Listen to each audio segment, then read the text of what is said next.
大家好，我是史岩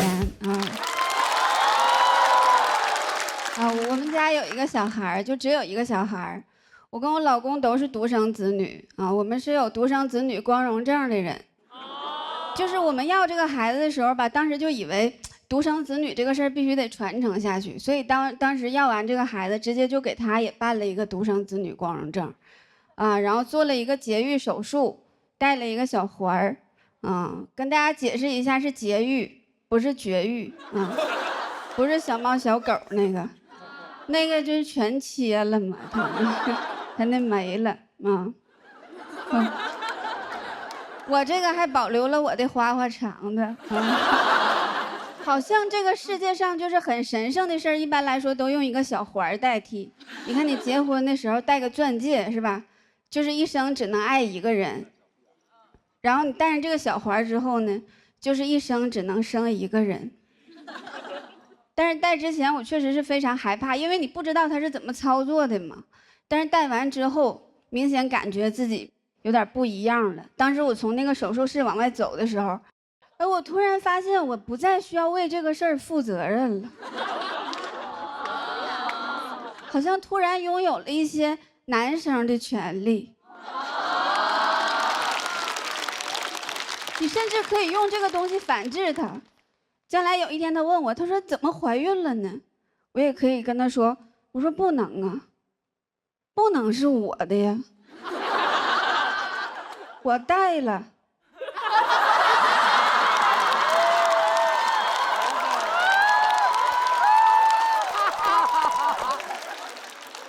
当时医生就跟我说，他说这个东西能管10多年但是戴上没2年就开放3胎了。然后婆婆就跟我说，她说赶紧生吧，生3个，生3个光荣。我说妈，这把能定下来不啊？上把我都熬印了。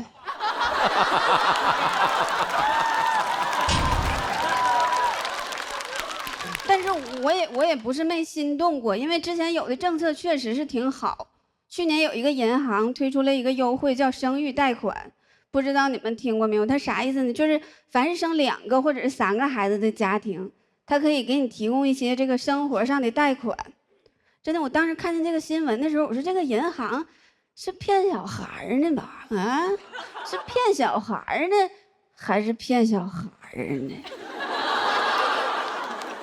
你就感觉这个孩子在肚里的时候，就有一些小额带的血统了。我说这玩意儿行以后这孩子都不用脐带跟妈妈连了都用小额带了。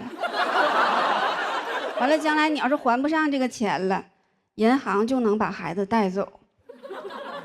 真的，你就去看去吧，就是每隔一段时间，什么生育假又延长了，抚养假又延长了。真的，我现在不要2胎，我就总觉得这个事儿后边还有大的，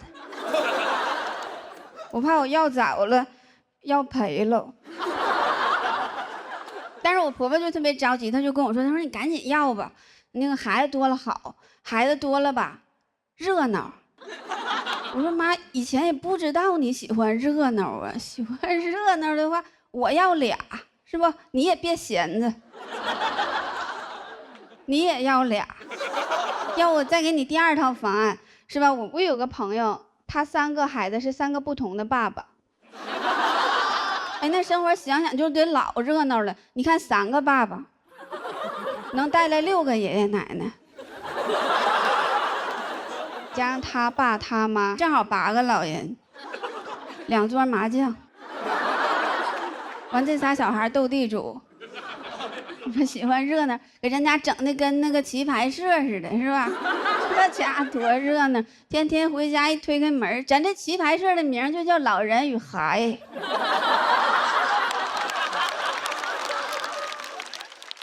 真的，反正我不知道别人，就对于我来说，你让2个人整3孩子，我就觉得压力实在是太大了。但是如果每一个孩子都能有一个他自己的爸爸的话，我就合计学习上我就不用太操心，是吧？那上补课班还用我亲自跟他去吗？爸爸们自己就开始卷了。哎，你说我儿子比人大那些，咋不如人家呢？都一个妈生的。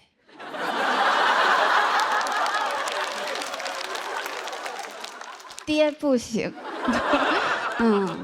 反正就刚才都是闹玩的，就这个事儿，就是还是得看自己的情况，就一个也行。但是你觉得3个，你要是有精力照顾也挺好。反正我家里有一个，我是够呛了，现在都要命了。再来俩老公，我真照顾不过来了。反正真大岁数了，精力允许，法律也不允许了。讲到这儿吧，谢谢大家。大家好，我是陈明飞啊，我现在是一个大学生啊，今年大2，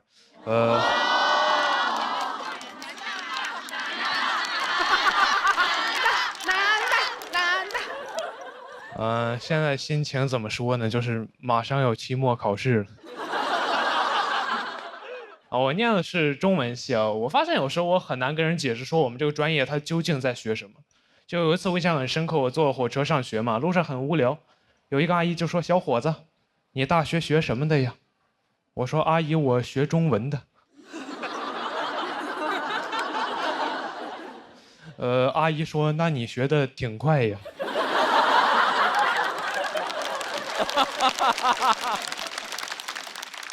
我说：“阿姨，我是中国人啊。”我在我们专业，说实话待的没有说特别适应啊，因为我们专业是一个就是女生比较多、男生比较少的一个专业。我记得有一次我参加学校举行那种跳长绳比赛，进了我们队的微信群，发现就好像只有我一个男生。那天体委在群里说的是老婆们集合了。我说这儿还有一个人类呢。体委可能没反应过来啊，说别人都没意见，怎么就你有意见？但后来那天活动现场，他发现确实是有一个男生啊，所以那天我们夺冠之后，他发的朋友圈里就表现了对我的尊重。他说我和老婆们和陈明飞取得了冠军。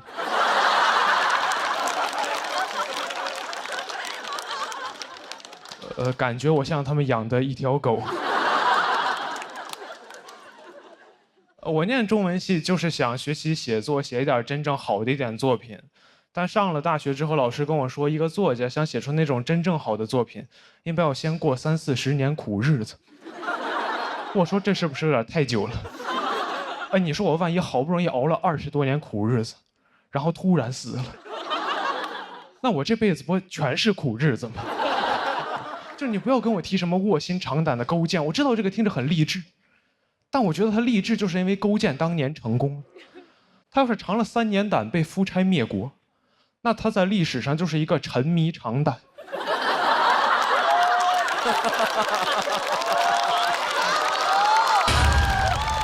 导致亡国的变态了。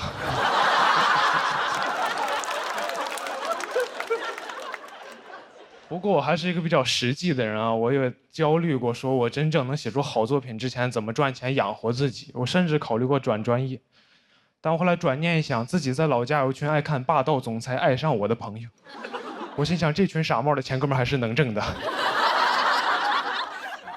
一个作家这么一个几千年的行业，它能有什么问题呢？然后我大2那年呢 ，AI 会写小说了。我当时的感觉就像，我感觉自己像那种晚清刚进宫的太监，一个阉人。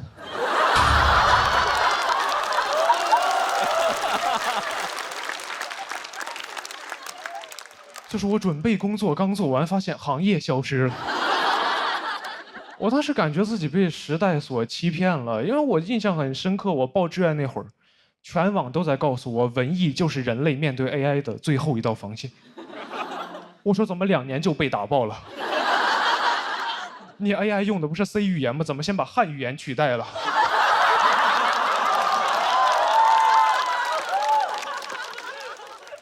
你这个 C 该不会是 Chinese 的意思吧？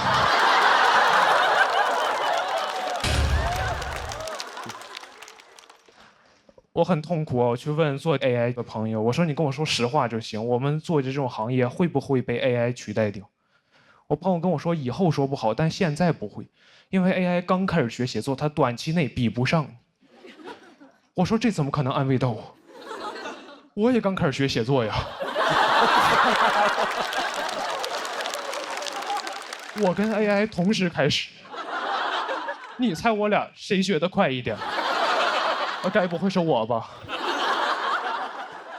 很难受啊！我去年年底参加了一个大学生的短诗创作比赛，发现有个赛道已经叫 AI 赛道了，要求我们的作品展现出那种人机协同的美感。我说人机协同，我小时候不是管这玩意儿叫作弊吗？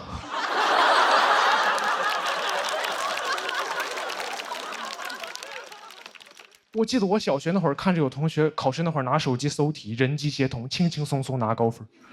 我辛辛苦苦做半天拿个中等的成绩，我都安慰自己，我说陈明飞没事，你现在累了一点，但你培养了能力，长大你比他们强。长大发现人机协同才是真正的能力，就感觉像另外一个版本的卧薪尝胆，就是勾践尝了3年胆，发现夫差让别人消灭了。人轻松了，苦白吃了，在历史上还是一个沉迷长胆的变态。我当时就感觉相信了很多年的道德信仰就是崩塌了。我去听了我们学校一个 AI 应用伦理的讲座，那个讲座上老师就明确说了，你用 AI 帮你写小说、写文章、发杂志肯定是不对的。我说哦，至少还可以，至少象牙塔还支撑着我原来的道德观念。那天有一个提问环节，有个学生问老师：“我确实没有用 AI， 但很多周围同学都在用 AI， 我不用我不就比不过他们吗？”我心想，老师这个人一直太不坚定了，你赶紧说他骂他，点醒他。老师说：“咱们先把后面的摄像机关一下。”老师跟大家分享一点真东西呀。老师说，这个 AI 刚开始发展没几年，很多相关规定都很灰色，所以老师觉得吧，只要没人管，你就随便用。我说什么？我拿你当教父，你跟我玩碟中谍？哎，那我刚刚辛辛苦苦那1个小时听的是什么东西呀？是用来解锁正文的广告吗？我那天明白了一个道理啊，我感觉就是伦理道德这个东西啊，它就很像摄像机，它能约束人性的丑恶，但也能关。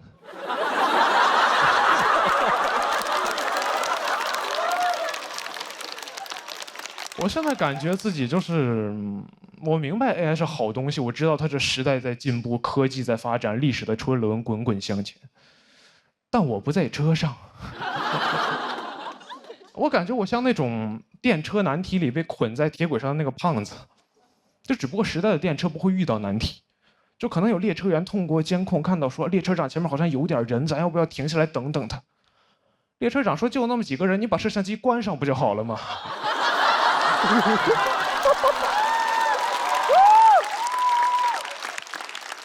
就看着那个车越开越近，我旁边的朋友就会问陈明飞：“咱们现在怎么办？”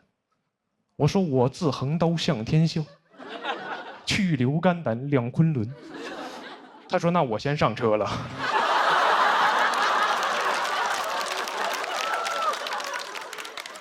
人越来越少，我看着电车过来，我也很害怕。我就躺在那儿，我说等等，这儿还有个人类呢。他说别人都没意见，怎么就你有意见？谢谢大家。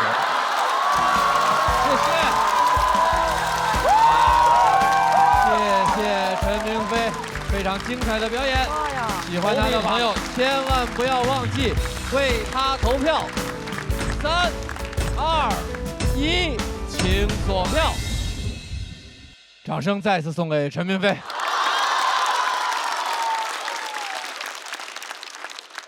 他也是今年最年轻的一位选手，全程他都很紧张，就像他现在这样。但刚刚那5、6分钟是他可能这几天最放松也最快乐的时刻，为你开心。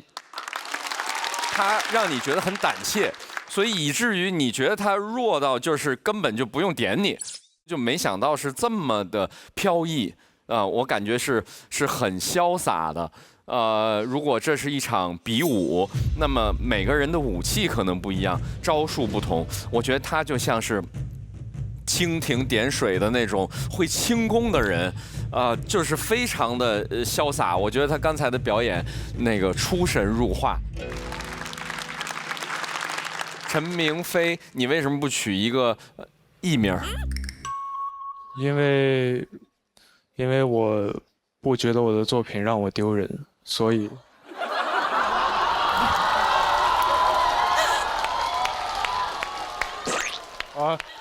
当然也没有说别的取艺名的。我算算他攻击了多少人啊！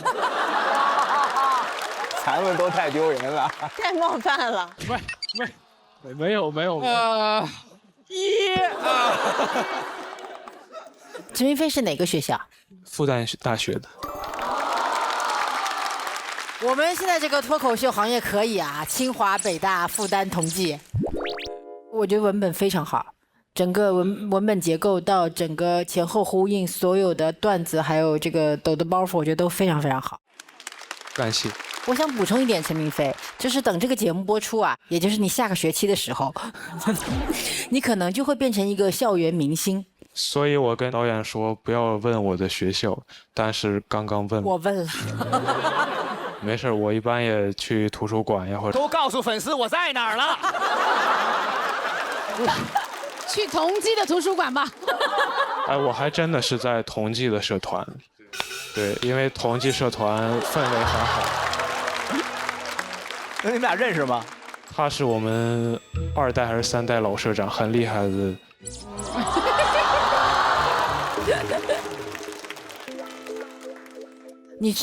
你讲脱口秀讲多久了？我是23年的9月7号开始的。这么直接？也是去大学上了什么社团才讲吗？不是，我是那个从小就喜欢，所以小学看80后嘛那会儿，对。谢谢你。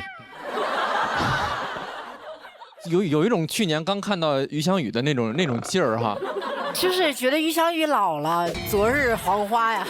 哎，我刚才也是这么想的。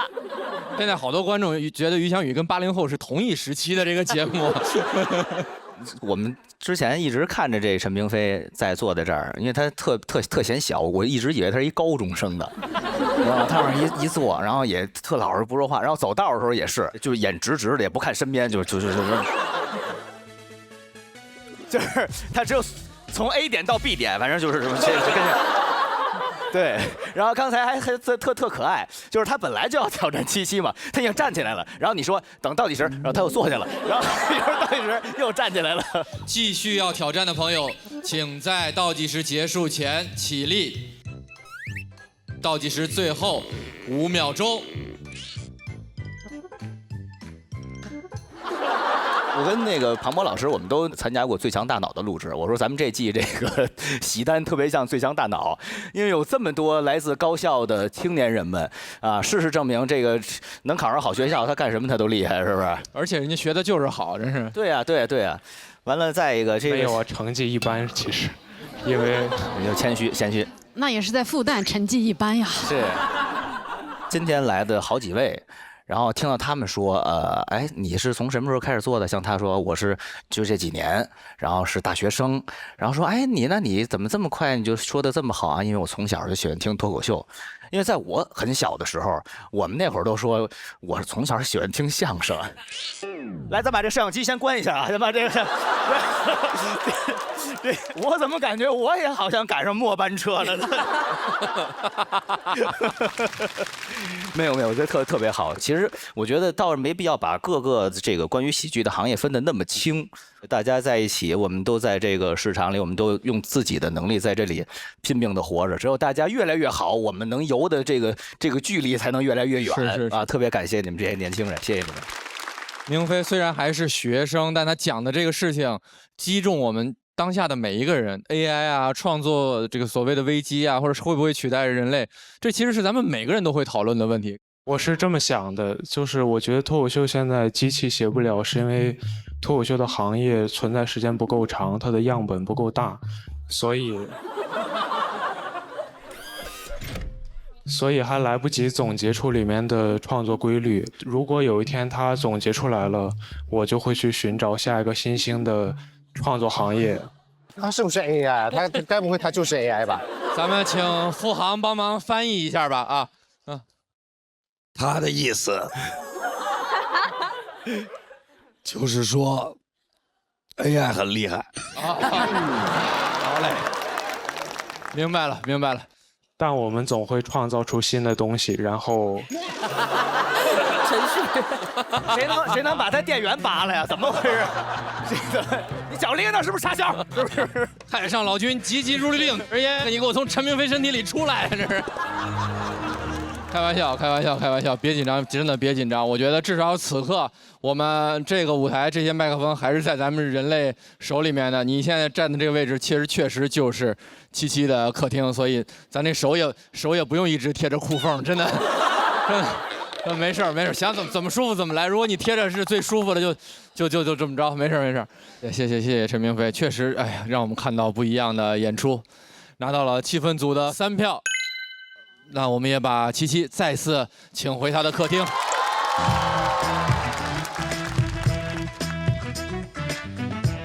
有点难猜，是不是？哦，这就说不好了。奇怪的 CP 感。有点难猜，你说什么奇怪的 CP 感？这是。哎呀。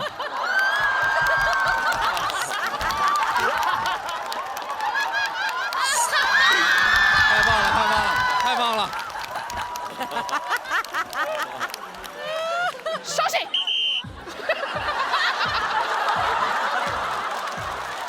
没事，谁要卡去？哇，你有他的遥控器，你声控的，真好，真好，真好。好嘞，我们来看看这场精彩的对决，最后结果会是如何？请看大屏幕。我觉得这个就是当口的火苗嘛，啊。我觉得我特别喜欢他，是因为他段子里呈现出来一种那种少年啊对这个世界的不理解，但他不断在思考。七七非常厉害，七七在这个舞台上能够保持自己那种风格，能够真的做到内心强大。今天这篇讲完的时候，尤其最后一句话我都鼓掌，我差点起立鼓掌，我觉得太有力量了。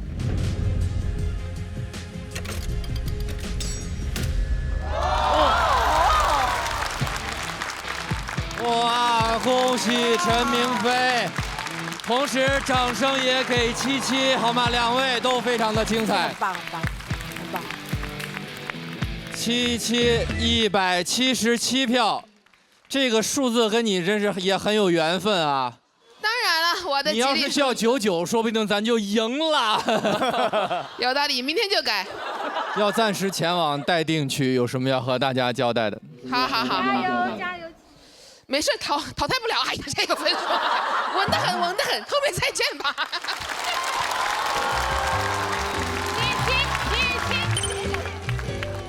我觉得七七今年最大的进步就是她学会了当一个大气的姐姐，去给小海垫了2句，包括陈明飞这样一站到他，我打得很好，就是老人拿出了老人该有的姿态，新人拿出了新人该有的态度。我对自己这还不满意啊？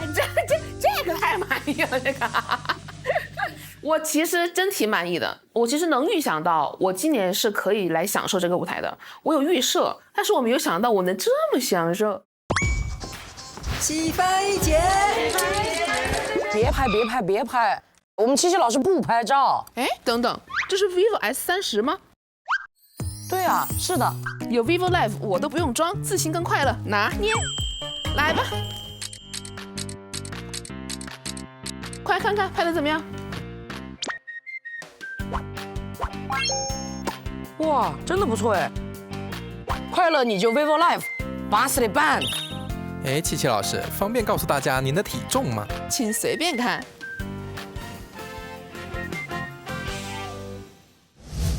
我们的赛制和去年一样，对决精彩，但是也会尽量不留遗憾，也让很多朋友走得很洒脱。要向大家宣布啊，现在这一轮的此刻的胜者是陈明飞，这块金牌暂时也在他的手里。厉害，厉害，厉害！但是挑战还在继续，其他组的演员如果要继续向陈明飞发起挑战的话，请在倒计时结束之前起立。倒计时5秒钟。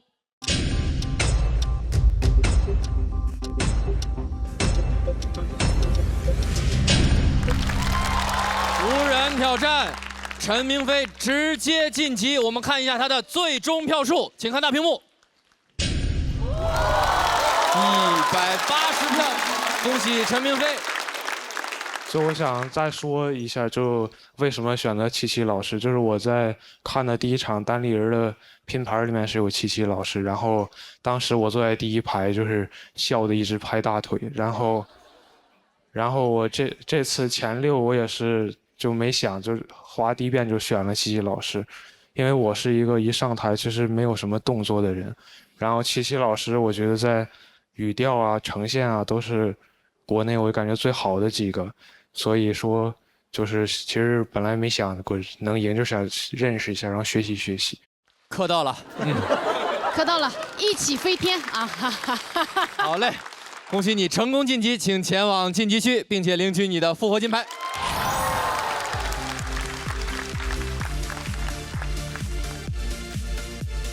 陈明飞非常好的老弟，特别喜欢他，他很有单口精神。我不知道这单口精神怎么给大家解释，就是我们应该在不同的年龄都有不同年龄的困惑，要思考。我觉得这孩子他一直在思考，我觉得他会成为的一个知名演员。陈明飞的段子真的让人觉得有点毛骨悚然。这个毛骨悚然在于他很新，然后他1、2句话背后透露的那些个哲思，你越思考越有劲儿。我很喜欢这种段子。我觉得这个金牌对我非常重要。因为我的第2赛段是我最薄弱的地方，因为我还有20天不到就要考完所有的期末考试，但我会在照顾好考试的情况下，最努力的去准备这篇稿子。太牛了，弟弟，太牛了，太牛了！年轻的朋友来相会啊，真的非常非常的精彩，而且从结果看，其实是毫厘之间的对决。那我们收拾一下心情，新的一轮的比拼马上又要开始了。比赛继续，今年所有人都是来势汹汹，今年的比拼也会更加激烈。现在还剩下最后4个直接晋级席位，我们掌声有请来自沈阳大风天俱乐部的演员二维码。大家好，我是二维码。我有一个儿子，那天我回家，我发现我儿子在幼儿园让人打了一顿。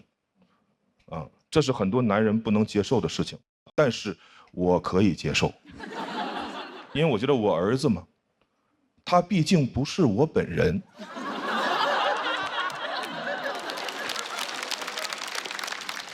别人打我本人那是我不能接受的事情，但打我的儿子对我来说只不过是一个令我难以接受的事情。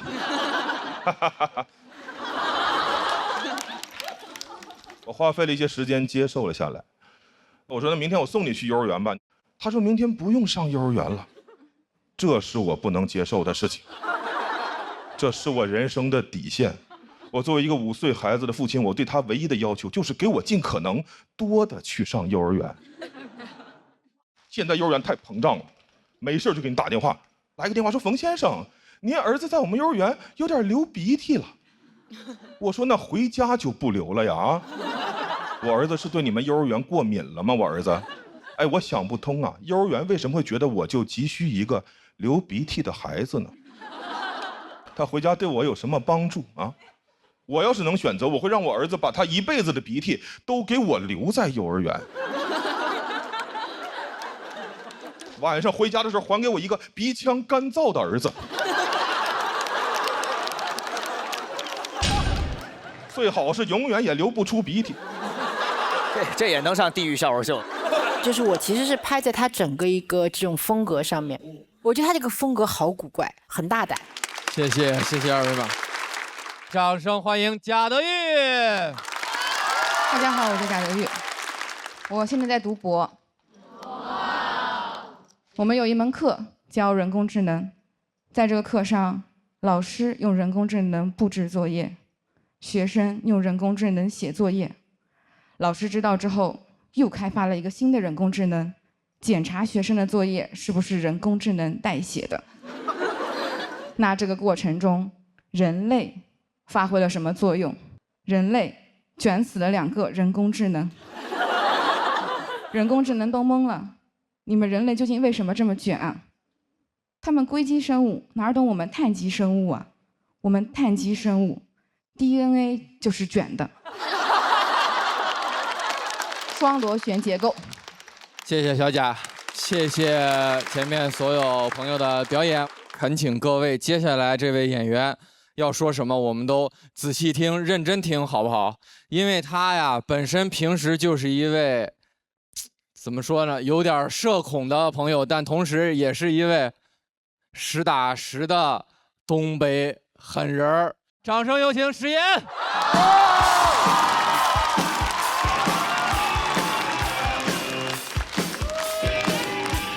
大家好，我是史岩我们家有一个小孩，就只有一个小孩。我跟我老公都是独生子女我们是有独生子女光荣证的人。就是我们要这个孩子的时候吧，当时就以为独生子女这个事儿必须得传承下去，所以当时要完这个孩子，直接就给他也办了一个独生子女光荣证，然后做了一个节育手术，带了一个小环儿，跟大家解释一下，是节育，不是绝育，不是小猫小狗那个就是全切了嘛，他那没了我这个还保留了我的花花肠子好像这个世界上就是很神圣的事儿，一般来说都用一个小环代替。你看你结婚的时候戴个钻戒是吧？就是一生只能爱一个人。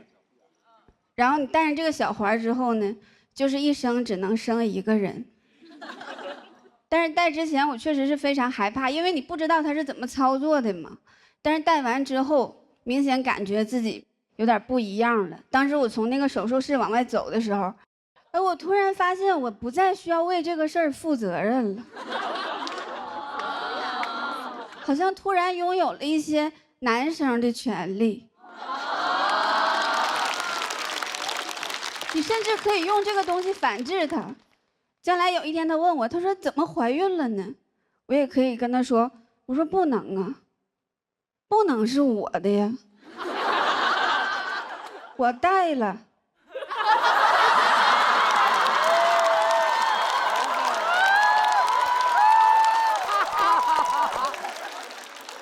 当时医生就跟我说，他说这个东西能管10多年但是戴上没2年就开放3胎了。然后婆婆就跟我说，她说赶紧生吧生3个，生3个光荣。我说妈，这把能定下来不啊？上把我都熬印了。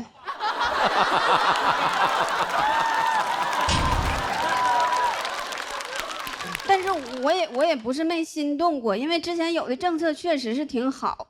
去年有一个银行推出了一个优惠，叫生育贷款，不知道你们听过没有？它啥意思呢？就是凡是生2个或者是3个孩子的家庭，它可以给你提供一些这个生活上的贷款。真的，我当时看见这个新闻的时候，我说这个银行是骗小孩呢吧？是骗小孩呢，还是骗小孩呢？你就感觉这个孩子在肚里的时候，就有一些小额贷的血统了。我说这玩意儿行以后这孩子都不用脐带跟妈妈连了都用小额贷了。完了，将来你要是还不上这个钱了，银行就能把孩子带走。真的，你就去看去吧，就是每隔一段时间，什么生育假又延长了，抚养假又延长了。真的，我现在不要2胎，我就总觉得这个事儿后边还有大的，我怕我要早了，要赔了。但是我婆婆就特别着急，她就跟我说，她说你赶紧要吧，那个孩子多了好，孩子多了吧，热闹。我说妈，以前也不知道你喜欢热闹喜欢热闹的话，我要俩，是不？你也别闲着，你也要俩，要我再给你第2套方案，是吧？我有个朋友，他3个孩子是3个不同的爸爸。那生活想想就得老热闹了。你看3个爸爸，能带来6个爷爷奶奶，加上他爸他妈，正好8个老人，2桌麻将，完这仨小孩斗地主。我喜欢热闹，给人家整的跟那个棋牌社似的，是吧？这家多热闹！天天回家一推开门，咱这棋牌社的名就叫老人与孩。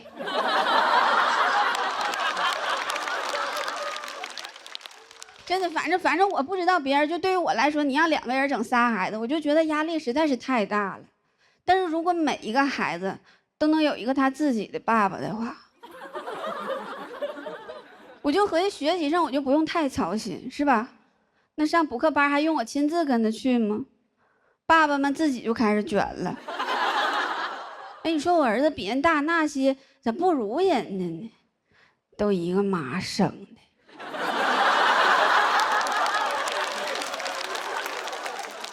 爹不行。反正就刚才都是闹玩的，就这个事儿，就是还是得看自己的情况，就一个也行，但是你觉得3个，你要是有精力照顾也挺好。反正我家里有一个，我是够呛了，现在都要命了，再来2老公，我真照顾不过来了。反正真大岁数了，精力允许，法律也不允许了。讲到这儿吧，谢谢大家。谢谢史岩的表演，喜欢他的观众朋友们，请千万不要忘记为他投票。3、2、1，好，再次谢谢史岩。大林去年是看过史岩姐，看过，我非常喜，老严也特别喜欢他，啊，这个特别喜欢史岩老师的这个慢条斯理这个性格，喜欢我这个性格，啊，特别可爱。包括他讲的很多东西其实是稍微会有一些尖锐的，但是因为呢他自己的这个表演风格，他能够把这些东西非常圆融的，然后能讲给大家。我的感受是好像比去年更狠了。去年试了试，哎，这样大家能接受，那我不妨再往前走半步，是吧？我特别喜欢你，很喜欢你的表演风格。是不？我也喜欢你的表演。我还追着你的那些短视频，有的时候你的更新。天哪，你别看了，我太羞耻了，我别看了，给我拉黑吧呀！做人太极端了，这是可以点不感兴趣的是吧？有时候总有人在问这个，为什么我们这些女演员朋友们总在谈论自己作为一个女性如何？我觉得这个今天好多朋友的演出也给出了至少其中一个答案吧，就是他们真的还有很多问题没跟大家聊完呢。恭喜史岩拿到了气氛组的2票，那比赛继续。接下来要登场的这位演员，在去年的节目里收获了笑声，也给观众展现了泪水。我们掌声有请大老王！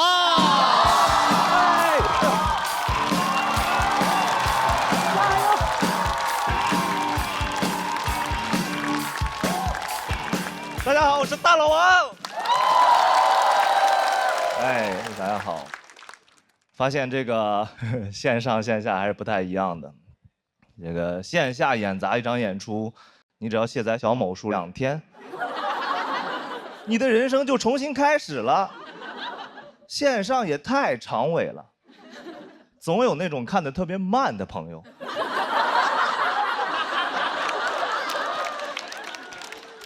有那种最近才看到第2期的，给我发私信，说大老王，你是最棒的。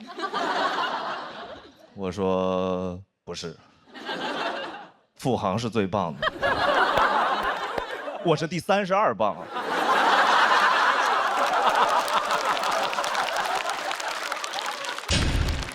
你没有朋友吗？没人给你剧透吗？小某书不猜你喜欢吗？你买咖啡送付航贴纸的时候，你不好奇吗？啊？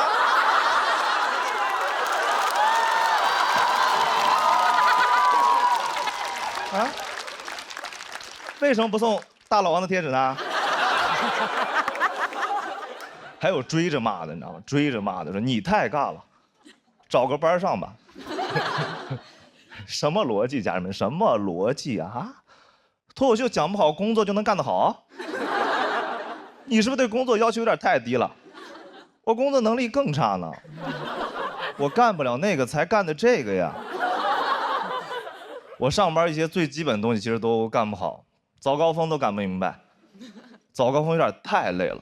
我是觉得早高峰就是一天最累的工作，就不能先工作后早高峰吗？而且早高峰没人开心，对吧？基本上是一天心情最差的时候。我说你叫什么早高峰啊？你就应该叫早低谷。早高峰没人开心，但换句话说哈，你要在早高峰看到人开心，你不害怕吗？整个地铁人所有人都有哥们在当啷当当当当。我就接。你感觉他背着小书包就去炸单位了，你知道吗？到了公司，老板不在，一顿乱炸，基层互炸。老板来了，懵了，人呢？哦，优化完成了。我不理解早高峰，原因是早高峰的目标叫打卡，打卡又是我认为21世纪最抽象的发明，对吧？这玩意儿太有意思了。你看啊，人到了公司，没打卡不算到，对吧？人没到公司，打卡了算到。怎么定义存在？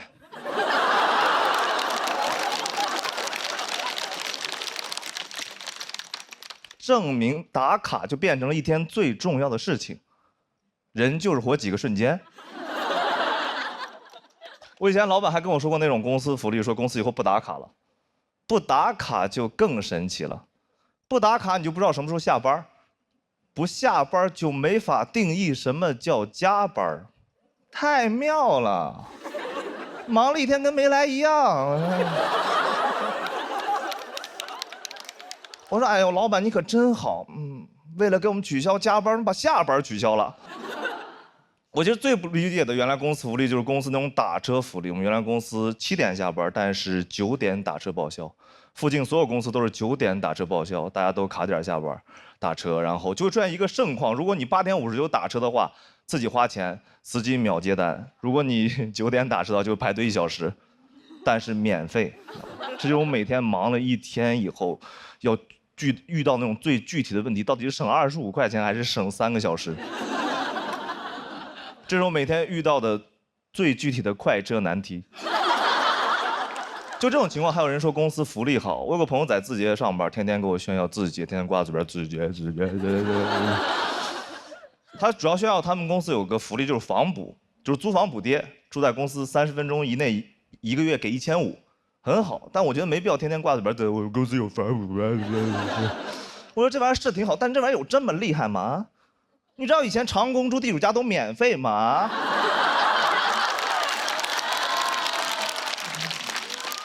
主要是你爱公司，对吧？你有没有想过公司是怎么称呼你的，对吧？公司对员工有个统称，叫官方的说法叫人力资源。听听朋友们听这个词多吓人，你是资源，风力资源、水利资源、人力资源。我那朋友还挺开心说资源那不挺好呢？我是资源。我说好。你是煤，你是矿，你是电，你是光，你是唯一的神话，行了吧？啊！我觉得大家真的对公司的要求有点太低了。我前两天看新闻，毛泽东说要给外卖员交5险1金，所有评论都说是良心企业。我说真的吗？啊？要给员工交5险1金，那不是合法企业吗？我们之前对资本家要求太低了。哎呦，我们老板超好。都不违法，而且你有没有想过，没有5险1金的日子里，其实外卖员每天是很辛苦的，对吧？担惊受怕，一天到家以后啊，吓死我了，又是无惊无险的一天。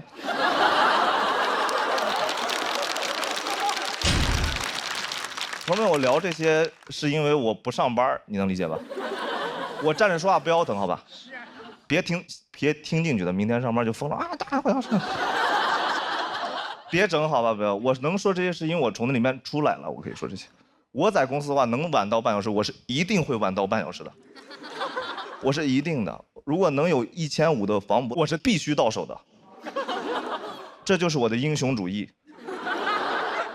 这是我认为我的英雄主义，就是每个普通人的英雄主义，就是在你加班到每个普通人英雄主义，就是在你加班，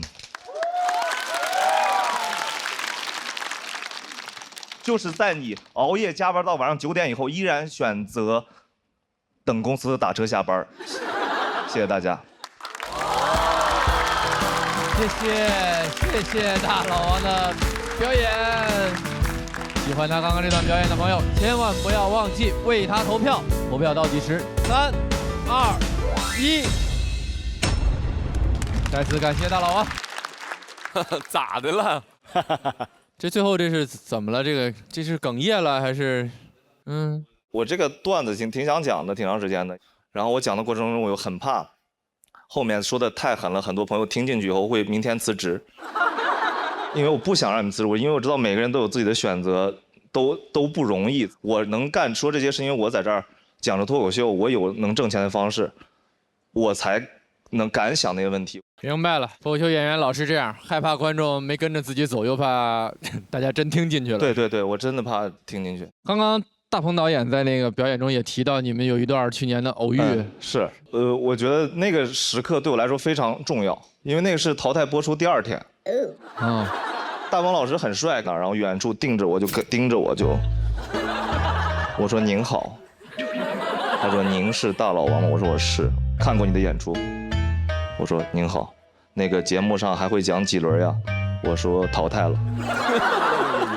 然后很感动，因为大鹏老师说很喜欢你的段子，然后说以后来看你的线下演出，我就给我推了微信，我就把我最近所有场次都发给他了。他说想看的是付航的，然后本来这节目组邀请我说来当一集的嘉宾，我说有没有大老王？他是我来参加的一个巨大的动力，因为我很想在现场能够见证你能够晋级，但是你怎么演着演自己演崩了呢？到最后怎么就最后那一句话怎么就……我觉得没崩，我刚刚觉得没崩，设计，然后好坚强啊！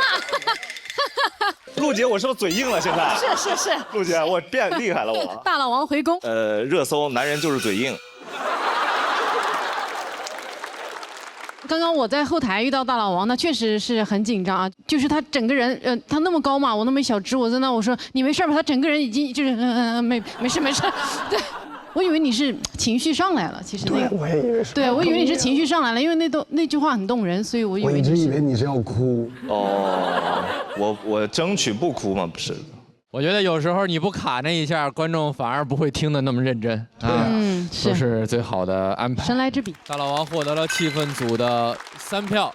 好，那我们就请大老王先回到座位休息，掌声有请张彩玲。大家好，我是彩玲，我是尝试过一次脱口秀的自媒体博主。雅姐，你看吹，那件事我听不懂，我听不懂，我听不懂。那之前犹豫的原因是什么？犹豫的原因就是我上一次尝试脱口秀，去了一次开放麦，试了3个梗没响，观众就这么看着我。我就是因为怕开放麦的冷场，导致我对这个事儿有心理阴影，很恐惧。我觉得我这次还是挺有压力的。哎呀，彩玲姐那焦虑完了的，她那个认真的态度，我们改稿改通宵，她也大把年纪了，没有。庞颖跟小璐姐已经撑不住了，2个人打到回府了，3点多钟。大家都把我当成乐者。别以为你够演的挺好。我说我要回酒店了，他说你给我坐下。王月，你再帮我看看我的吧。脱口秀把人逼疯了。然后他贼焦虑，然后最后一站起来，他说我不行了，我这身体扛不住，我明天就回北京。然后一回去小脸儿，一回去在群里面给我发的消息，容光焕发，所有的五官都在向上提。不是我回北京了之后，我回家在家里练，我说大家好，我是彩玲，我是脱口秀演员，然后拿起来再答，大家好，我是彩玲。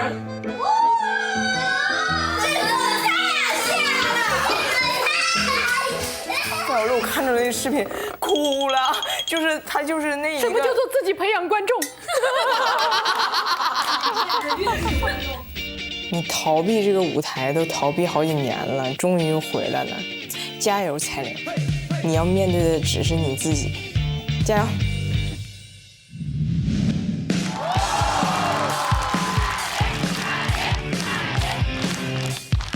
大家好，我是彩玲。我是一个网红，但我发现网红现在不是一个好词儿，不信咱试试啊。大鹏导演最近是不导了一个新电影，叫什么来着？长安的荔枝。长安的荔枝挺好，对吧？咱们把网红放进去，长安的网红荔枝，一听就不是什么好大棚种出来的。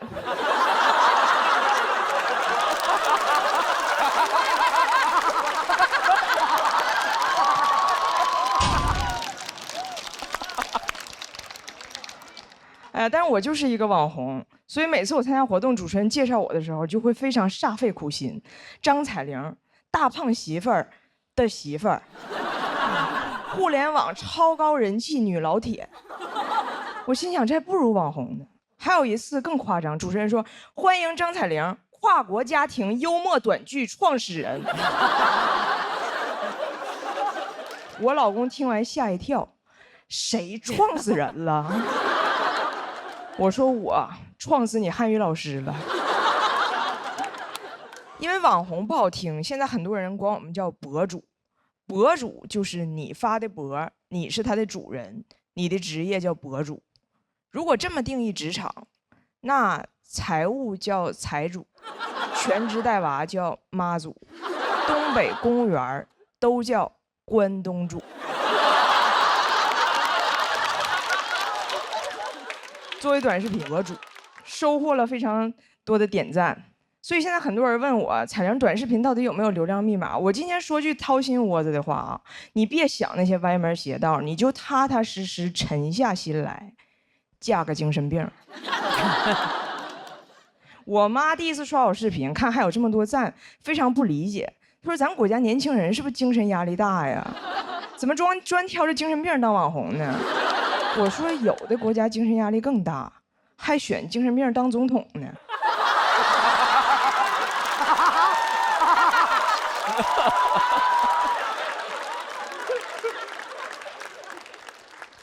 做短视频之后，我也成了个精神病。不知道你们听没听过？我以前说过一个事儿，就是讲我这个外国老公第一次来中国上蹲便不会蹲，我还得教他。对，我教他，我说双腿弯曲，重心下沉到极致。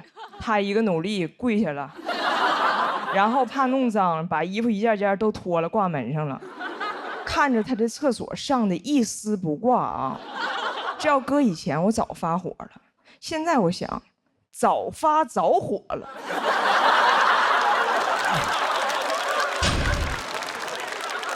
多好的老公啊，自带流量，他能掉里头就更好了。每次我发我这个外国老公干了什么傻事儿，流量就很好，这感觉太让人上瘾了。我每天就刷那个点赞，除了赞我啥都看不见，看见赞我就兴奋，我成了一匹赞狼。但如果发别的内容，流量就一般。为了这个事儿，我还找了一个网红前辈去请教。我说从长远考虑，我应该写点什么内容呢？前辈问：为什么考虑长远？短视频的核心是什么？是短视。网红是什么？大家想听啥你就说啥，这叫网红。我说那如果我就说我想说的，不管大家听不听呢？他说那个叫网课。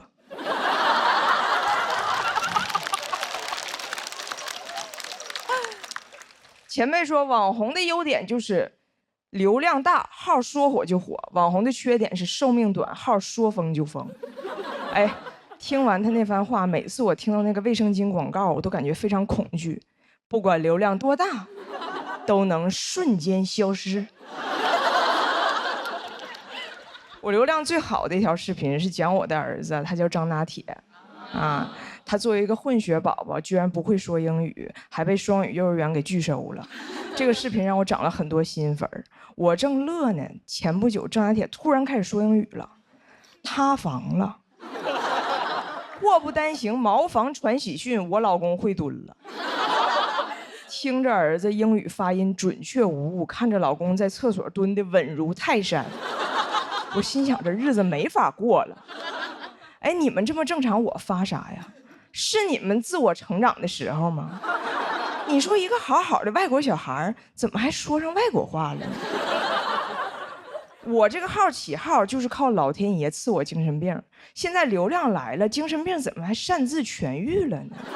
我觉得王菲春晚那首歌就是给我唱的，世界赠予我，也赠予我，赠我一场病，又汉全遇姚风铃，他俩全遇谁疯了？铃。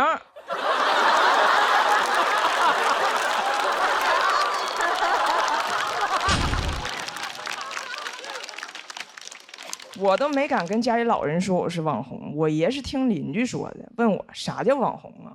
我说这么解释吧，电视上给你演的叫明星，手机上给你演的叫网红。我爷说，那你啥时候能从网红变明星呢？我老公说，现在呀，投屏。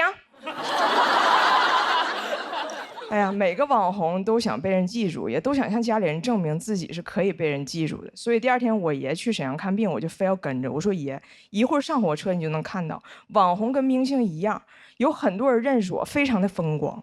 结果那天在火车上根本没有人瞅我，马上到站了，终于有个大姐啪嚓打我一下，哎，你是那个张？我心想，证明自己的时刻到了。大姐说，你是张铁林。哎，不对，那是皇阿玛，那是皇阿玛。你别说啊，我能想起来，你别说，我能想起来。然后她转身开始打她老公。哎，老公，他叫啥来着？他叫啥来着？我老看他，你帮我想一下。哎呀，他有个儿子，他儿子可荒诞了，可愁人了，网友都拿他儿子玩梗。他叫啥来着？她老公说啊，我想起来了，想起来，他叫那个向太。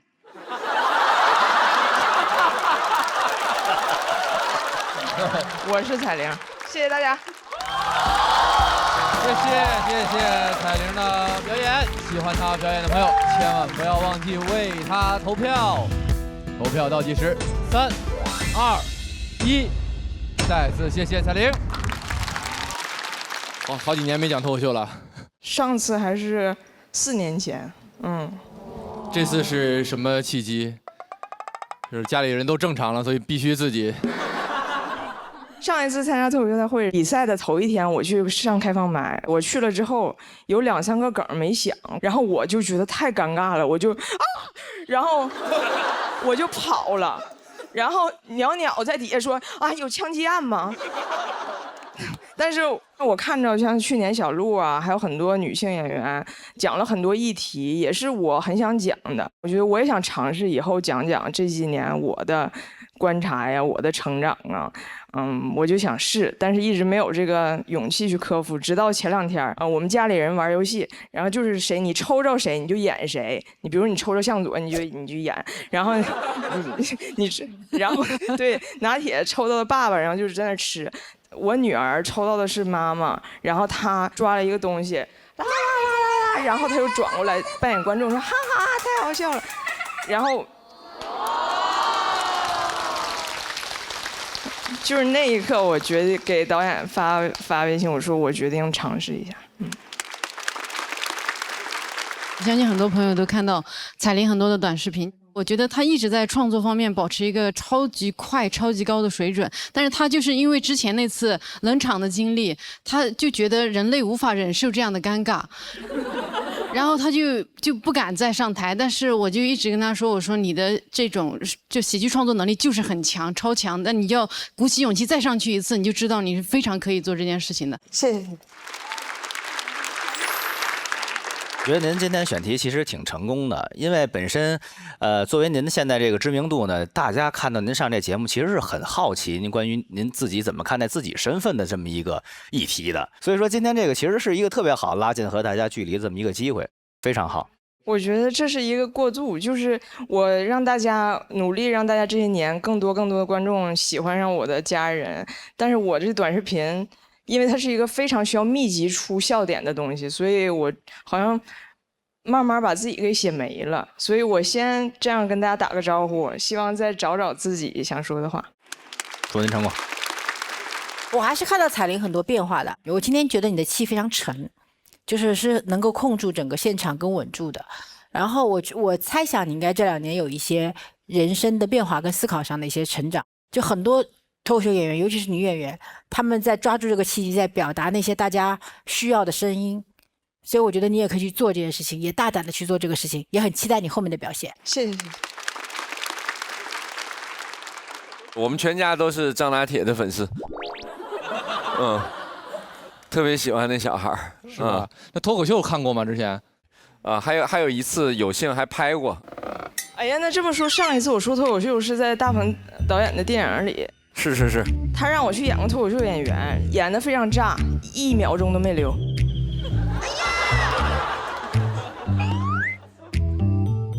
哎，付航那长安的荔枝里还是有的啊，给付航吓着了。他把短视频成功的一些方法应用到刚才的表演里，让他这个表演特别的清爽利落，感觉好像没有多余的废话，特别的精彩。刚才那段表演，加油加油加油！在现实里为你点赞，也不用为这个外国小孩突然会说英语这个事儿困扰啊。彩玲，哎，你有没有想过，张拿铁之所以会说英语，可能是大胖媳妇儿偷摸给他喝了飞鹤奶粉。聪明宝宝喝飞鹤，全球销量第1，拿铁喝了都说 nice。恭喜彩玲获得了气氛组的3票满票。来，咱们看看最终的结果如何。恭喜史岩、大老王、彩玲成功晋级，请前往晋级区。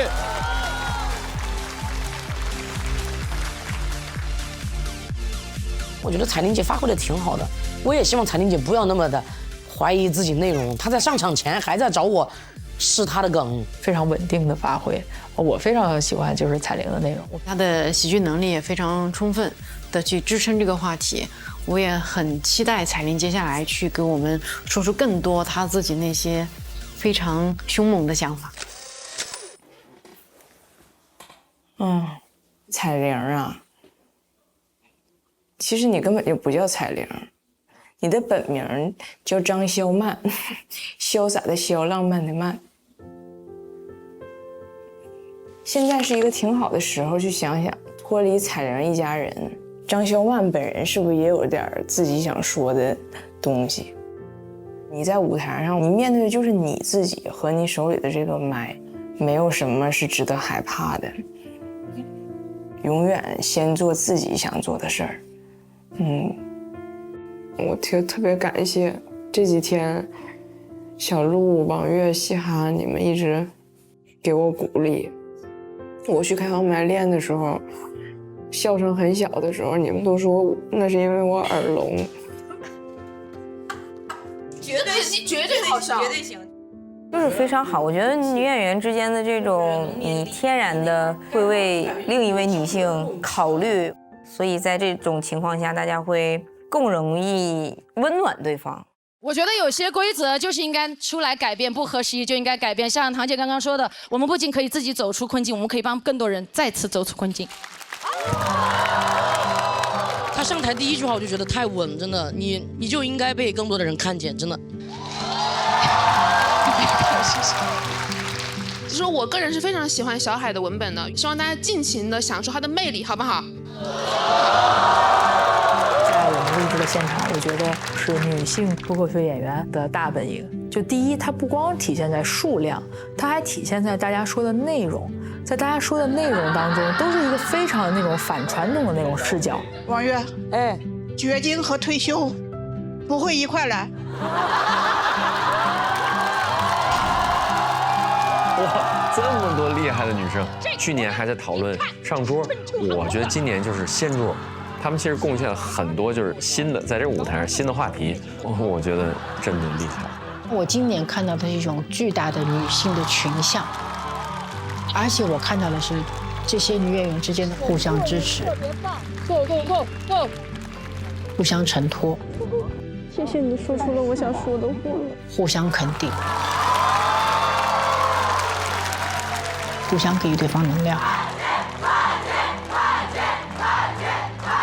而每一个女性在自己成为大叔的时候，还愿意供给别人养分，这是一种传承，从杨笠开始，小鹿接过了杨笠棒，也在支持其他人。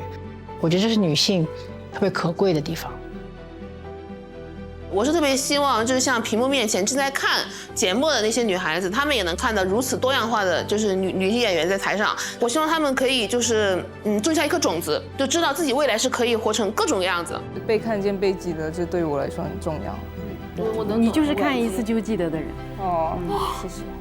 那个又要哭了啊！七七又要哭了，好会讲。收起你的雌性激素，现在。你给他甩一点雄性激素，你要给我吃一瓶吧。最后我们台上还剩2位演员。哎呀，台上又有一位庞老师，真开心。2位就完成我们最后的一场1对1，好吗？好。加油加油！那我们掌声欢迎来自喜翻喜剧的段小川。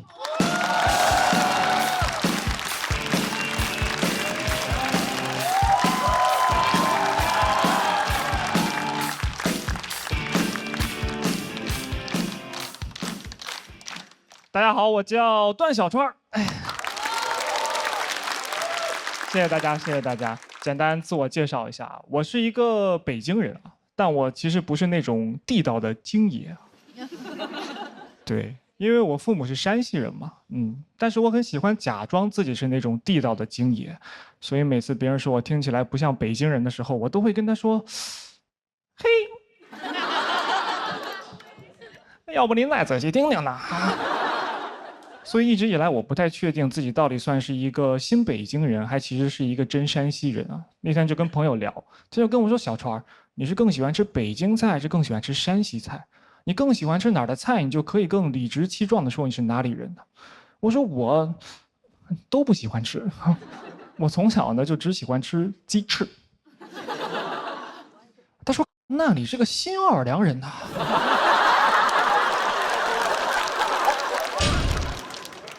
我这朋友是一个大傻子，而我的父母其实是在考大学那会儿考到了北京，然后就一直扎根到了现在。想跟大家介绍一下我的父母啊，因为我觉得我父母其实和这个传统家庭里父母的分工不太一样。就我妈其实是传统家庭里父亲的那个角色，主要负责赚钱养家和糊口，然后我爸呢就是传统家庭里面儿子的那个角色。对，他主要负责花我妈的钱，吃我妈的饭，时不时再气一气我妈。我们家表面上看上去一家3口啊，实际上单亲妈妈带2娃。每次出门我都说这是我妈，这是我大哥。我大哥总爱跟我玩一个男生间很爱玩的游戏，叫爸爸。但我妈其实是在国企上班，我爸是老师啊，都不是什么暴利的行业。但是我爸就是会挣的比我妈少很多，时间长了你就感觉家里2个男的，哇，我跟我爸，一个啃老，一个啃老婆，他们都快退休了。我爸刚参加工作的时候是在一所排名倒数的高中教语文啊，30年过去了，我爸现在的工作呢是在一所排名倒数的高中教语文，30年过去了，他还在河东，莫欺少年穷，但我爸至死是少年呢。人别的老师教书那是桃李满天下，我爸教书那就是灵活就业人员满天下。他虽然是教语文的，但这30年他从来没有辅导过我语文。小时候不懂事还挺生气的，你现在想想，这可能也是一种父爱的体现吧。相比我爸在他事业上的躺平跟不努力，我妈这些年真的很努力，也攒了不少钱。去年有一天，我妈就过来跟我说，她说：“儿子，我在北京给你买房了，写的你的名字。”我的反应也是这样，我说：“妈，哇！”当时嗡的一下，脑子里第一反应，我的天哪，我妈肯定是腐败了呀。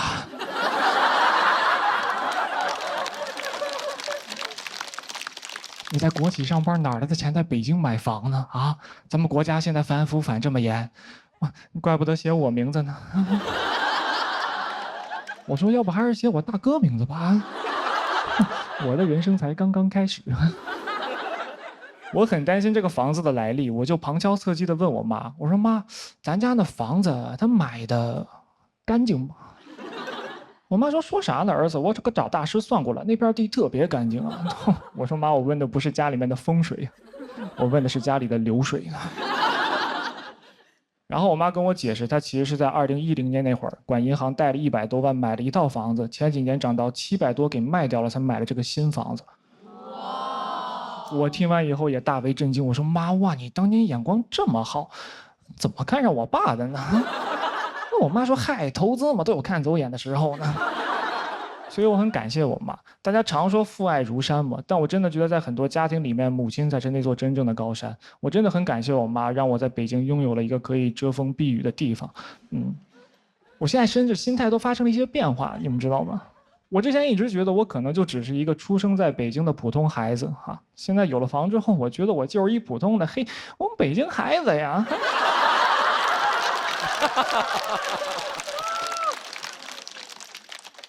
就讲到这儿吧，有点不好意思了哈，因为爷们儿要脸呢。谢谢大家，我是邓小川。谢谢段小川，喜欢他表演的朋友千万不要忘记为他投票。3、2、1，请锁票。谢谢这个北京孩子，大林是天津孩子。对，我天津人，正经，老天津。看到他这个表演什么感受？最后被击中了一下，被马迪老师这个。对，本来想摁的，但一想我跟马迪挺好的，我就不摁了。谢谢马迪老师，对不起，可惜老师。有得必有失。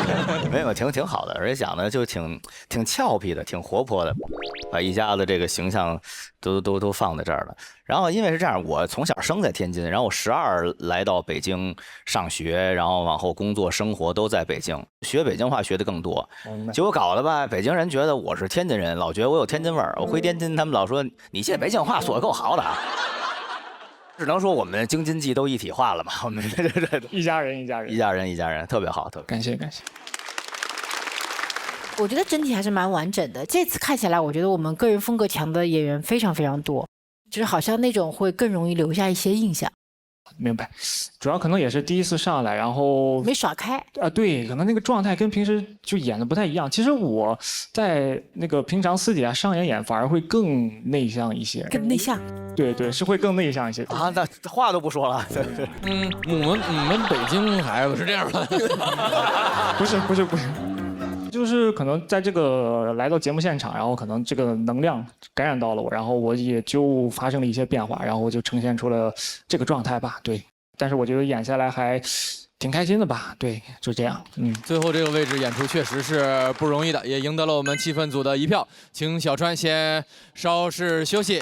接下来要上场的也是我们第1赛段的最后一位演员了，掌声有请庞颖。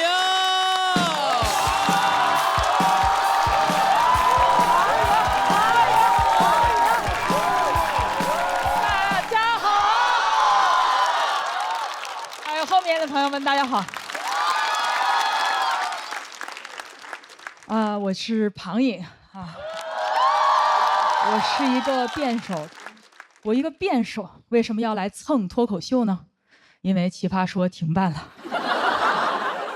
打辩论的问题啊，是特别难赚钱。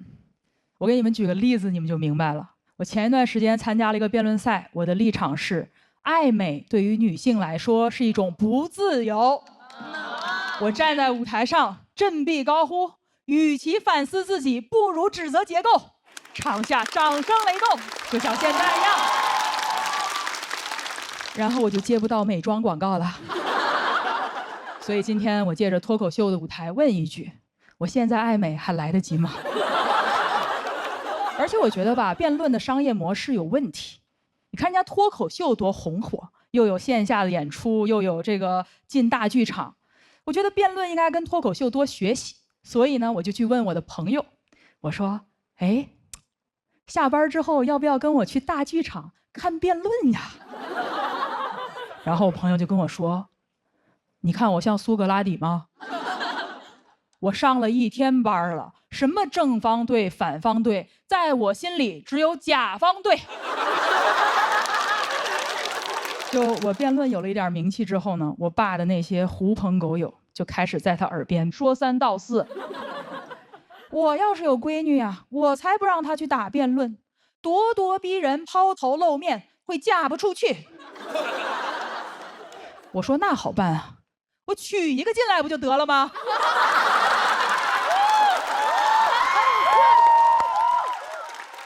欢迎你们的儿子来入赘。但是当着这些叔叔大爷啊，我什么都没说。不是我怂，因为听我反驳，那可是另外的价格。他们怎么老想把我嫁出去呢？每天就是嫁。我又不是一匹马。听见谁笑了没有？这是我的脱口秀小姐妹跟我说，一定要说一个谐音梗，歃血为盟，算是入圈了。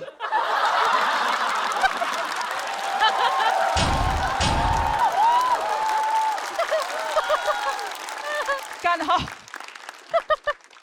而且能嫁出去，一定就是好事儿嘛。我曾经在亲戚家遇到他们家保姆阿姨，中年女性，独自在大城市打拼。这个家里从看孩子、做饭、打扫卫生，照顾完小的，照顾完大的，里里外外都是这个阿姨。我就跟她说：“我说阿姨，您在这儿多辛苦啊，您不想家吗？”阿姨说：“傻孩子，这些活儿阿姨在家也得做呀，还没人给钱。”我当时就想，人还是得有工作，我还是得上班，因为不但有工资呢，还有晋升途径。我就没听说过哪个妈妈从妈妈升为了资深妈妈、主管妈妈、大中华区总妈妈。所以其实这么多年我都在上班，当时录完《奇葩说》我就回归职场了。但是在我工作了这么多年之后呢，我发现现代职场其实跟传统婚姻非常非常的像。比如说以前结婚要改姓，现在入职要改名。以前改成张氏、王氏、屈臣氏，现在改成 Lisa、Sarah、Katusha。以前叫我们恪守妇道，放到职场里就是好的，收到。唯一不一样的呢，是以前生不出孩子要打入冷宫，现在是生完了孩子，公司会把你打入冷宫。时代呢，还是有一点进步的，现在是此处无声胜有声。而且婚姻和工作呀都靠不住，老板要换人的时候会说，让我们给年轻人多点机会。老公想换人的时候可不会这么说，他会直接这么做。这就是为什么呢？我这个上班的辩手还要来学习脱口秀，因为我觉得脚踏两条船那都是不够的。这个世界上呢，根本没有上岸这回事儿，我们脚踏的船多了，它就连成了岸。一份工作很可能会背叛我，3份工作很难同时背叛我啊。这就叫一条 ship 比不上2条 ship，2条 ship 比不上 open relationship。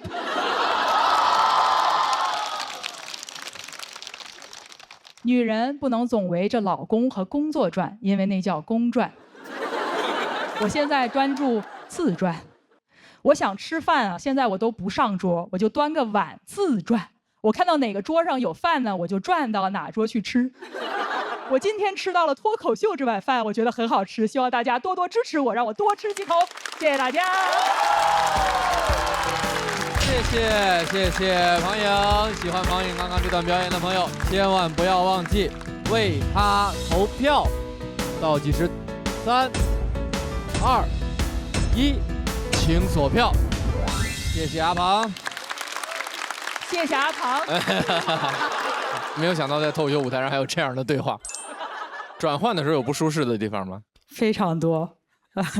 比如说，我最开始是第一次说脱口秀，其实是在小鹿新加坡巡演，线下我去给他开场，他真的是一个不懂得拒绝的人。我在那个之前没有说过脱口秀，人家都没有那个脱口秀表演经验，你愣让人头里说一个去。哦，我帮他改稿了啊，就是还逼着他去开放麦啊，练了好几天之后觉得可以上台了，才去的啊，不然就拉黑微信断交不让上台。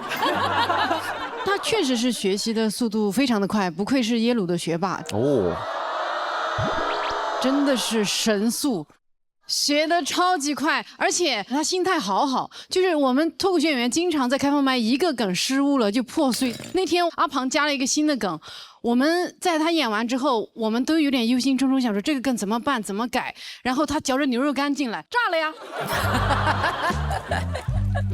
我说啊，那个我们一般叫做微微一笑。那个小鹿说：“你这个梗删了吧。”我说：“别呀，观众有反应啊。”小鹿说：“你管那个叫有反应啊？”其实小鹿有一个事儿没说，我之所以那个敢舔着脸去让他开场，是因为我请他吃了新加坡的辣椒螃蟹。哎呀，但最后是让她老公去买的单，一个外国人起身上厕所，我就没想那么多。这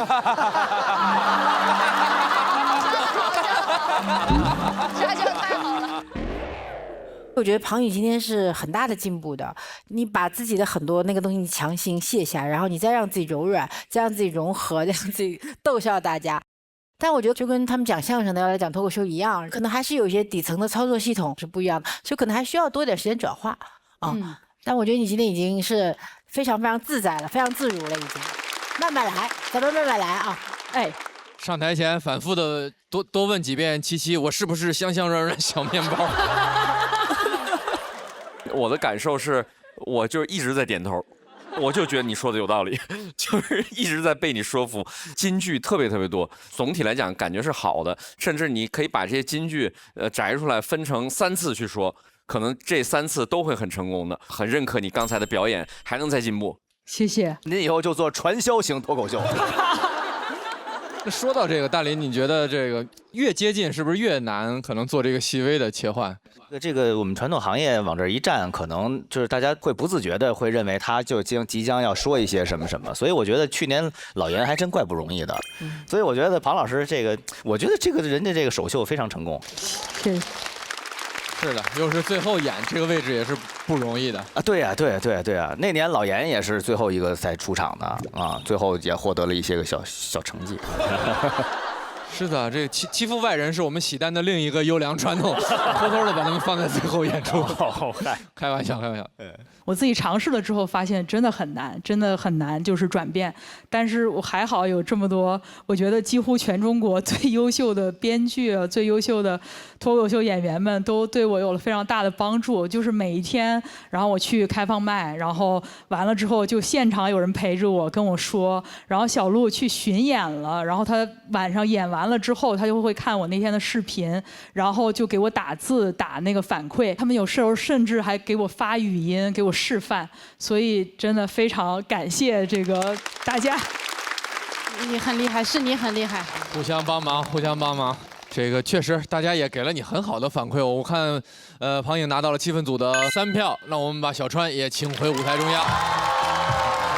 最后一组 PK 了，结果会是如何呢？请看大屏幕。恭喜庞颖、小川139票。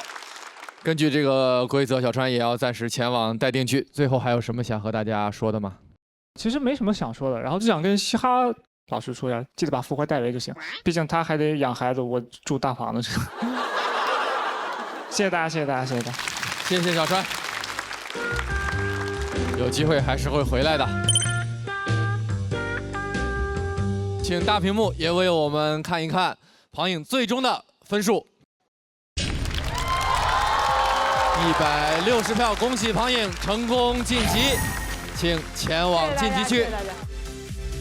太棒了！谢谢。慢慢好，哎呀，果然是学霸。哎呀，他跟彩玲姐今年都是跨界嘛，我觉得首先很勇敢，其次很勇敢的表达，第三呢，我觉得庞颖也是非常尊重这个舞台。庞颖牛，庞颖厉害。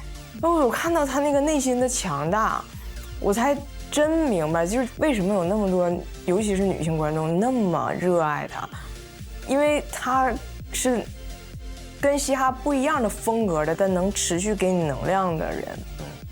我觉得我喜欢新鲜感吧，所以现在来尝试脱口秀，那是一个新的新鲜感，新的体验。我自己吸收到了一些新的东西，然后在这个过程中遇到了很多非常非常精彩、非常有趣的人，我觉得我就非常赚到了。那各位久等了，目前本场的全部表演已经告一段落，那么我们来看一下本场的得票情况。哇！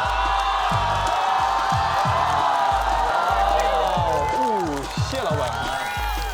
让我们恭喜谢谢191分是本场的最高分。一口春福，茶香倍儿足，统一春福无糖茶授予你，让观众快乐加倍奖，并且为你准备了惊喜福利。同时，我们第一赛段的团队火拼赛到这里就全部结束了。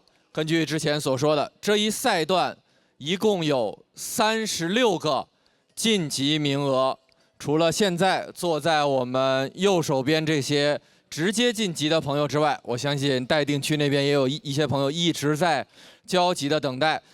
喜剧之王单口季一直去年开始的原则就是比赛要激烈，比赛甚至要残酷，但是观众也不能留遗憾，我们公平公正，不留遗珠。所以除了直接晋级的这些演员之外，按照整场成绩的排名，将会有16名演员再次回到舞台上，继续比赛的征程。按照他们的票数排序，究竟谁能回到舞台之上继续比赛呢？请看大屏幕。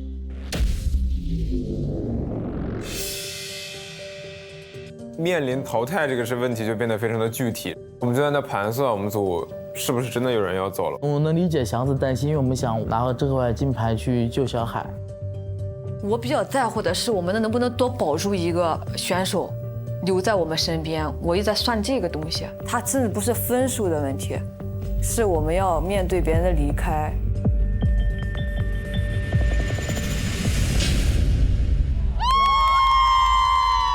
哎，刚好全进去了，刚好全进去了，刚好。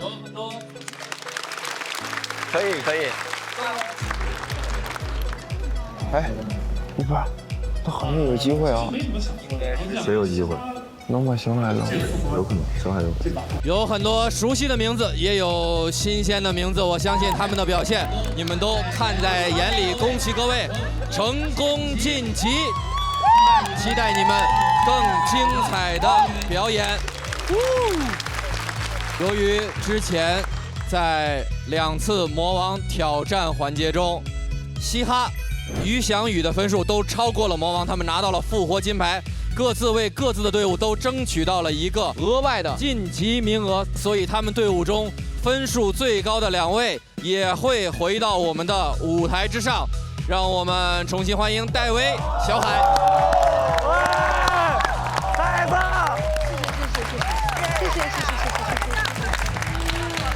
谢谢。我感觉我真的很幸运能拿到队里的复活金牌，这个是我觉得一个是非常幸运跟了这么优秀的队长和挑战者能给我这个复活的机会。然后那既然有这个机会，那我就再多表现1轮，争取再多走2轮，不辜负小鹿老师这条命。小海一开始危险的时候，我们队长抱头痛哭。哎呀，你咋了？别，没事，不是我，没事，不是你别哭。阿成，你咋了？阿成，我觉得太感谢这个队了，我真选对了。真的，我觉得你们摘金队就是我的再生父母。哎呀，我们都是一家人，什么父母，我们都是兄妹啊！哎呀妈呀，这团魂啊，这家。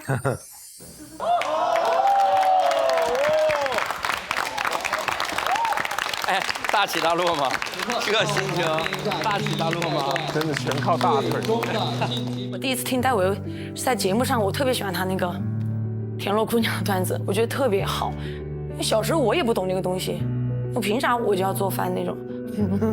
但他讲的就很好，从一个父亲的一个很巧妙的角度。因为我内心来讲，可能对于戴维，我是觉得他是完全没问题的。他自己，我当下来给他发了个消息。排名上，他最后，回来了，我就很开心嘛。我说接下来就一起走吧，就接下来就一起努力咯。他给我发一个什么，他自己还挺那种的，所以我就很佩。其实我也很想学习他。我觉得戴维没问题的吧？就肯定得没问题了。对。但通过这种方式到第2赛段，我觉得不行，是不能接受的。我觉得已经不是我自己一个人的事情了，是队伍把我拉回来。其实我最讨厌就是拖别人后腿，就再好好努力一下吧。同时要向各位继续说明的是，我们看到晋级区的大老王和待定区的岳明158票同票。出于公平公正的原则，我们欢迎岳明同样回到比赛当中。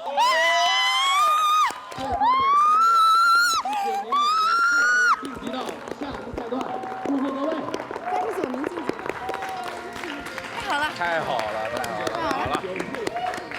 那我专场演不了了。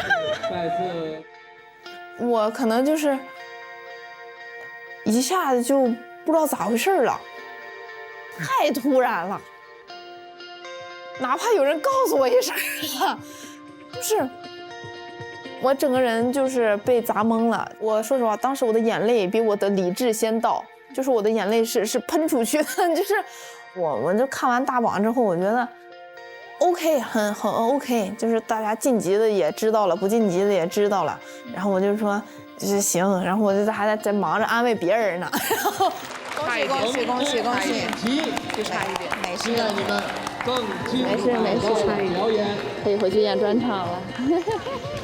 但我当时看到，当时听到说岳明就是被复活的那一瞬间，我真的抱着他，我眼泪直接飙出来，我直接就狂喷出来，我都带着假睫毛一起飞出去。此刻，让我们来看一下第一赛段最终的晋级名单，请看大屏幕。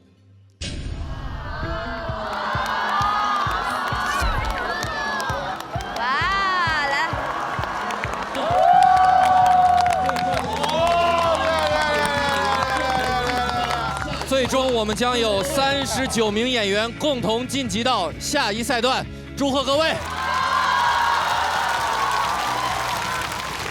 再次谢谢各位演员为我们献上的精彩表演，也谢谢付航、小璐2位魔王的精彩表演，当然谢谢大鹏老师的开场，谢谢各位。